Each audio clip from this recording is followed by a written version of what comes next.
2025వ సంవత్సరంలో కుంభరాశి వారికి నూతన సంవత్సర ఫలితాలు ఏ విధంగా ఉంటాయి అని పరిశీలిద్దాం. మరి ముందుగా కుంభరాశి ప్రేక్షకులకు నూతన ఆంగ్ల సంవత్సర శుభాకాంక్షలతో మరి ఈ రాశి వారికి ప్రస్తుతం జనవరి 1వ తారీఖున ఉన్నటువంటి గ్రహస్థితి పరిశీలించినప్పుడు కుంభరాశి అందే శనిగ్రహ సంచారం సుమారుగా మీకు మార్చి 29వ తారీఖు వరకు జన్మశని ప్రభావం ఉంటుంది.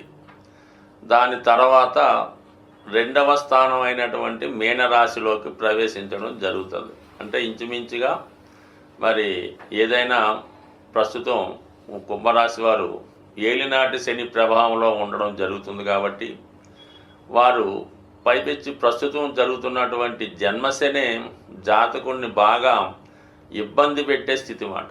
ఈ కారణం వల్ల ఏమవుతుందంటే జాతకుడు తన యొక్క శక్తిని కోల్పోవడం జరుగుతూ ఉంటుంది. ఏ పని చెయ్యాలన్నా కూడా ఇతరుల మీద ఆధారపడే విధంగా అతని యొక్క స్థితి కనబడుతూ ఉంటుంది. గతంలో ఎంతో హుషారుగా చలాకీగా ఉన్నటువంటి వ్యక్తి ఒకేసారి కుదేలైపోయి ప్రతి విషయాన్ని తల్లి మీదో భార్య మీదో ఆధారపడినట్టు కనబడుతుంటుంది. ఏ విషయంలో కూడా సరైనటువంటి నిర్ణయాలు తీసుకోలేకపోతూ ఉంటాడు. ఈ కారణం అంటే మనస్సు కారకుడు చంద్రుడు కాబట్టి మనసు ఎప్పుడు చింతిస్తూ ఉంటుంది, చాలా బాధపడుతూ ఉంటుంది. తను చేసిన పొరపాట్లకు తను చింతిస్తూ ఉంటాడు.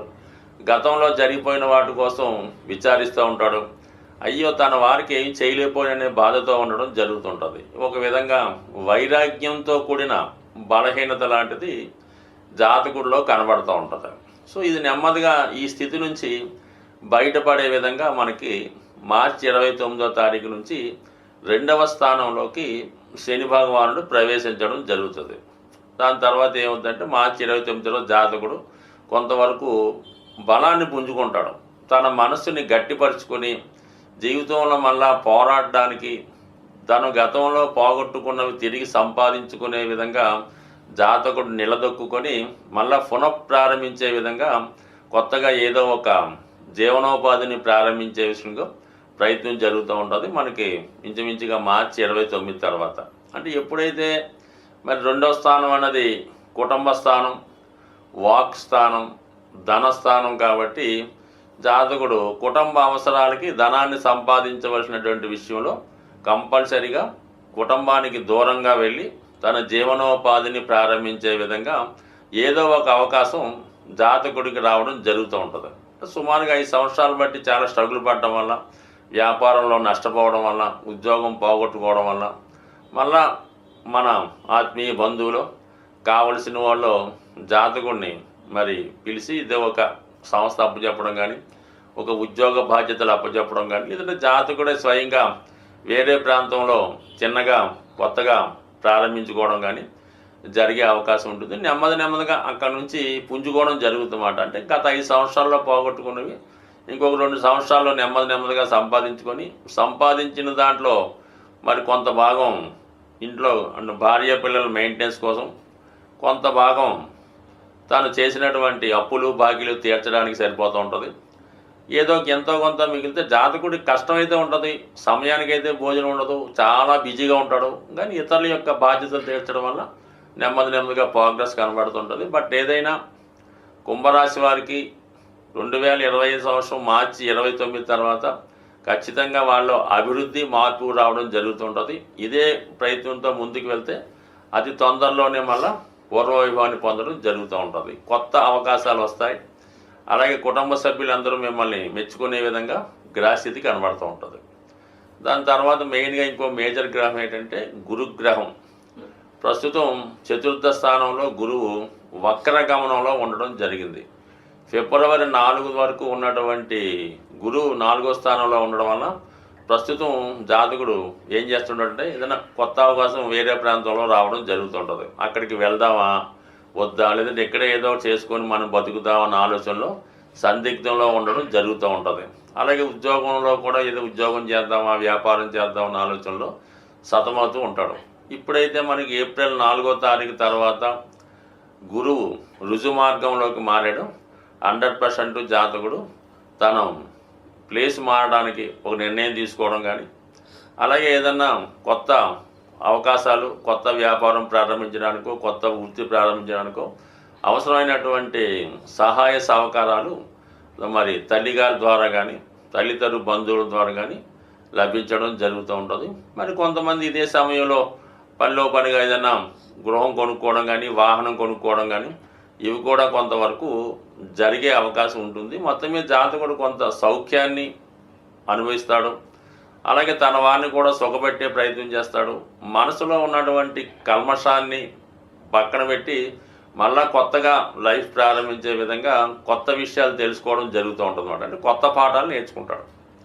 ఇది ఎప్పటి వరకు మనకి ఇంచుమించుగా మే 15వ తారీఖు వరకు చతుర్థ స్థానంలో ఉన్నటువంటి ఈ గురువు జాతకుడిని పూర్తిగా పరివర్తన చెందిన తర్వాత 5వ స్థానంలోకి మారడం జరుగుతుంది. మిథున రాశిలోకి 5వ స్థానంలోకి రావడం వల్ల జాతకుడు తనలో ఉన్నటువంటి టాలెంట్ని రుజువు చేసుకునే విధంగా ఒకేసారి గుర్తింపు రావడం జరుగుతుంటుంది. అంటే జాతకుడు ఏ రంగంలో ఉన్నా తన స్కిల్స్, తనలో ఉన్నటువంటి తెలివితేటలు గుర్తింపు రావడం జరుగుతూ ఉంటుంది. ఒకేసారి లైమ్ లైట్లోకి రావడం వల్ల వృత్తిలో కూడా మంచి గుర్తింపు రావడం జరుగుతుంది. సో విద్యార్థులకి ఇది చాలా గొప్పగా ఉంటుందన్నమాట. అంటే గతంలో మీరు చాలా బ్యాక్లాగ్స్ అయి ఉండి ఆగిపోయి ఉంటే తిరిగి మళ్ళీ అవన్నీ కంప్లీట్గా పూర్తి చేసుకొని కొత్తగా మీరు మళ్ళీ మిమ్మల్ని మీరు రుజువు చేసుకొని మళ్ళీ ఏదో పీజీలోనో డిగ్రీలోనో చేరడానికి ఈ గ్రహస్థితి అనుకూలించే అవకాశం ఉంది. అలాగే సంతానం కొరకు ఎవరైతే ఎదురు చూస్తున్నారో, వివాహమై 4-5 సంవత్సరాలు అయినా వివాహం జరిగిన తర్వాత సంతానం కొరకు ఎదురు చూస్తున్న వారికి మరి చక్కగా సంతానం విషయంలో కొత్తగా మరి ప్రయత్నం చేస్తున్న వారికి సంతాన విషయంలో శుభవార్తలు వింటారు. అలాగే మీరు జాతకుడు పెద్దవాడంటే పిల్లల విషయంలో వాళ్ళకి కొన్ని శుభవార్తలు, వారికి వివాహాలు జరగడం, ఉద్యోగం రావడం జరుగుతూ ఉంటుంది. మీ సంతానానికి కూడా సంతానం కలిగే విధంగా ఈ గ్రహస్థితి మీకు గురువు అనుకూలించే అవకాశం ఉంది. 5వ స్థానంలో ఉన్నటువంటి గురువు ఏంటంటే 9వ దృష్టితో రాశిని వీక్షించడం వల్ల జాతకుడు తన అలవాట్లని మార్చుకొని చక్కగా ధర్మంగా ప్రవర్తించడం, చిన్న చిన్న బలహీనతల నుంచి బయటపడడం, అతని జీవన విధానం, డ్రెస్ కోడ్లో అంతా మార్పు వస్తుంటుంది. ఒక ఆధ్యాత్మికత పెరుగుతూ ఉంటుంది. చూసిన వాళ్ళకి చాలా సాంప్రదాయంగా కనబడుతూ ఉంటాడు. ఏదైనా ఒక ధర్మాన్ని రక్షిస్తూ ధర్మాన్ని కాపాడే విధంగా జాతకుడు ప్రవర్తిస్తూ ఉంటాడు. అప్పటిదాకా దేవాలయం అంటే ఇష్టపడిన వాడు ఎక్కువగా దేవాలయాలు సందర్శించడం, పుణ్య కార్యక్రమాలు ప్రచారం చేయడం జరుగుతూ ఉంటుంది. సో ఇది ఓకే. ముఖ్యంగా ఏంటంటే రాహు గత కొంతకాలంగా కుటుంబ స్థానంలో రాహు చాలా కుటుంబ విషయాల్లో జాతకుడిని చాలా ఇబ్బంది పెట్టడం జరిగింది. ఎక్కువగా మీ కుటుంబ సభ్యులు కాని వాళ్ళు ఇతరులు మీ కుటుంబ విషయాల్లో కలగజేసుకొని మిమ్మల్ని ఇబ్బంది పెట్టడం, కుటుంబ సభ్యుల ప్రవర్తన కూడా చాలా వరకు జాతకుడిని విసిగించే విధంగా ఉంటుంది. తన యొక్క సొంత ఆలోచనలకి, కుటుంబ సభ్యుల ఆలోచనలకి ఎక్కడ సరైనటువంటి అవగాహన లేకపోవడం వల్ల చాలా స్ట్రగుల్ పడుతూ ఉంటాడు. ఇప్పుడు ఏమైందంటే నెమ్మదిగా ఈ మే 18వ తారీఖున నెమ్మదిగా రాహు కుంభరాశిలోకి ప్రవేశిస్తాడు. అంటే ఒక విధంగా కుంభరాశికి రాహు స్వక్షేత్రం అవడం వల్ల జాతకుడు ఒక విధమైనటువంటి నెగిటివ్ ఆలోచనలు కూడా వచ్చే అవకాశం ఉంటుంది. అప్పటిదాకా చాలా నిజాయితీగా ఉంటూ ఎవరిని ఇబ్బంది పెట్టకుండా స్వచ్ఛందంగా ఉన్నవాడు ఒకేసారి తన యొక్క ఆలోచన విధానాన్ని అన్న తీసుకొని ఎప్పటిదాకా మనం నడిచే విధానం అయితే కరెక్ట్ కాదు, మనం ఈ విధంగా వెళ్తే మన జీవితంలో పైకి రాలేము, అందువల్ల తన ఆలోచన విధానాన్ని మార్చుకొని కొద్దిగా అక్రమ మార్గాల ద్వారా తన యొక్క జీవితాన్ని స్టార్ట్ చేసే విధంగా రాహు ప్రోత్సహిస్తూ ఉంటాడు. అయితే అది అందరూ చేయాలని కాదు, కానీ మొత్తం మీద రాహు ఎప్పుడైతే ప్రవేశించాడో జాతకుడు ఆలోచన విధానం మారుతూ ఉంటుంది. అటువంటి అలవాట్లు, ఆలోచనలో ఉన్నటువంటి వారు స్నేహితులుగా మారి జాతకుడిని ప్రోత్సహిస్తూ ఉంటాడు. ఈ ప్రోత్సహించడంతో జాతకుడు కొద్దిగా వ్యసనాల మీద ఆసక్తి పెరగడం, ఈజీ మనీకి అలవాటు పడడం, ఈ గవర్నమెంట్కి చెల్లించిన ట్యాక్సులు అవి ఎగ్గొట్టడం, వేరే వ్యక్తి అకౌంట్స్ తారుమారు చేసి లేనిది ఉన్నట్లు ఉన్నది లేనట్లు చూపించడం, తనకు తాను గొప్పవాడిగా చూపించుకోవడం, తన కోసం ప్రకటనలు అవి ఇచ్చుకుంటూ తనను తాను గొప్పగా పొగిడించుకొని చుట్టుపక్కన ఉన్న వాటితో హైప్ చేసే విధంగా జాతకుడు ప్రవర్తిస్తూ ఉంటాడు. తనకి అంటే కొంతమంది ఏంటంటే తనకి ఏ సబ్జెక్టు రాకపోయినా ఈ యూట్యూబ్లోనూ వాటిలోనూ ప్రకటనలు ఇస్తూ ఇతని వల్ల ఇది జరిగింది అది జరిగిందని చెప్పి ఎక్కువగా వాళ్ళని అతన్ని ప్రమోట్ చేసుకుంటూ ఉంటాడు అనమాట. ఇవి టెంపరీగానే ఉంటుంది తప్ప టెంపరీగా కొద్ది కాలం పాటు ఉంటుంది, 2-3 నెలలు ఆ విధంగా అందరూ నమ్ముతారు. దాని తర్వాత మామూలు స్థాయికి రావడం జరుగుతుంటుంది. మరి కొంతమందికి ఏంటంటే సడన్గా మాకేదో దేవుడు మా మీద వాలేడని, నాకంత భవిష్యత్తు అంతా తెలుస్తుందని, భవిష్యత్తు చెప్పగలనని ఒక విధంగా వాళ్ళు ఒక ఉన్మాదంతో ప్రవర్తించే వ్యక్తులు కూడా ఈ రాహు రాశిలో ప్రవేశించడం జరుగుతూ ఉంటుంది. కొంతమంది సంఘ విద్రోహ శక్తులుగా మారుతూ ఉంటారు. కాబట్టి ఏదైనా జాతకుడు ప్రవర్తన బట్టి ఆలోచన బట్టి ఉంటుంది. ఏదైనా అది కొంతవరకు జాతకుడు యొక్క మంచి జీవితాన్ని పాడు చేసే విధంగా రాహు ప్రవర్తిస్తూ ఉంటాడు. మే 28 తర్వాత ఇది ఎక్కువగా విద్యార్థుల మీద ప్రభావం చూపుతుంది. కాబట్టి ఎవరైనా కుంభరాశిలో ఉన్నటువంటి విద్యార్థులు ఉంటే వాళ్ళ తల్లిదండ్రులు వీరి మీద ఒక నిఘు పెట్టాలన్నమాట. ఇక సప్తమ స్థానంలో కేతు వస్తాడుగా. ఆ రాశిలో ఎప్పుడైతే రాహు ఉన్నాడో సప్తమంలో కేతు వస్తాడు. కేతు చాలా వరకు ఏం చేస్తాడంటే ఈ జాతకుడి యొక్క ప్రవర్తన నచ్చగా భార్య కానీ భర్త కానీ వాళ్ళు కొంతకాలం పాటు సైలెంట్గా ఉండి దూరం అయ్యే ప్రయత్నం చేస్తూ ఉంటారు. ఇదే సందర్భాల్లో భార్యాభర్తల మధ్య ఎడబాట్లు లాంటివి కూడా వచ్చే అవకాశం ఉంటుంది. బట్ ఏదైనా కుంభరాశి వారికి గొప్ప మార్పు ఏంటంటే ఏలినాటి శని ప్రభావం నుంచి విముక్తి అవ్వడం, కొత్త జీవితాన్ని ప్రారంభించే విధంగా గురుగ్రహ అనుగ్రహం, ఈ రెండు కూడా జాతకుడికి ఈ మేజర్ 2 గ్రహాలు సహకరిస్తే చాలు. మిగతా గ్రహాలు అటు ఇటు ఎలా ఉన్నా పర్లేదు. కానీ మొత్తం మీద కుంభరాశి వారి జీవితం 2025లో గొప్పగా మారబోతుంది. స్వస్తి.